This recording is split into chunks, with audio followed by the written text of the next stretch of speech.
We are now standing in the vestibule of the metro station museum, where two lines cross. It is the oldest A and C line station. Behind me is a relief that reminds us of two important figures. These are Vladimír List, professor of the Brno University of Technology, and Prague architect Bohumil Belada, both of whom started planning the Prague Metro project as early as 1926. They counted on three lines, which are roughly to have the same outline as those that started being built half a century later. We can therefore consider them as the founding fathers of the Prague Metro. Their ideas were built upon through projects at the end of the 1930s and those just after the war.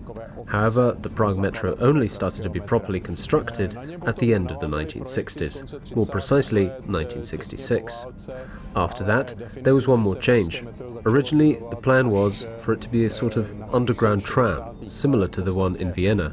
But later, based on recommendations from Soviet experts, it was decided that this will be a metro with tunnels. Although this was more expensive, for Prague as a historical city, it was certainly more advantageous. The first C line was ceremoniously opened on May 9, 1974. Což bylo sice nákladnější, ale pro historické město jako Praha bezesporu vhodnější. Ta první trasa C byla slavnostně otevřena 9. května roku 1974. Teď stojíme přímo na nástupišti. We now find ourselves on the platform of the IP Pavlova station, which is located on the C line and therefore belongs to the first of Prague's metro stations. We know that architects used stone tiling here. When we look at both of the sides, then we notice these walls were tiled with dark and light discs.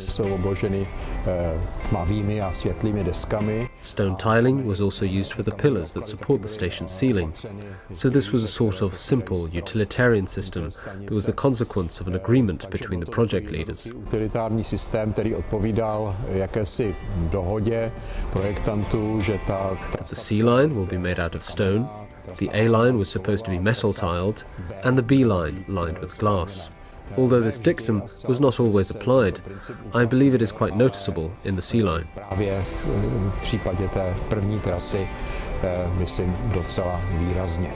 Here we are at the station that was originally called Gottwald's, but thankfully now carries the name Vyšehrad.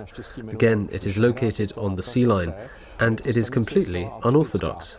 First of all, from a technical perspective, because the rails are placed in the middle and the platforms are located on either side. This makes it a bit complicated for passengers, as making a mistake in choosing the right direction results in a rather lengthy crossing via an underpass to the other side.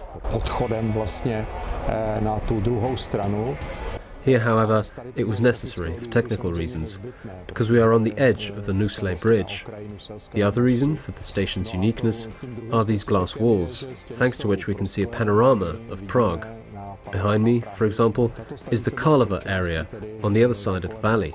So this station was the part of a large-scale concept aiming to connect Nusle with the new town via the Nusle Bridge, a concept created thanks to the 1960s project by architect Stanislav Hubička. He was also the man that came up with a solution regarding the station, although it should be said that he used the idea of his predecessor, Bohumír Kozák, who in 1938 took part in one of the competitions seeking to find a solution of how to connect the Nusle Valley, and it was he who actually drew a glass station of his Nusle Bridge proposal that provided a view of Prague.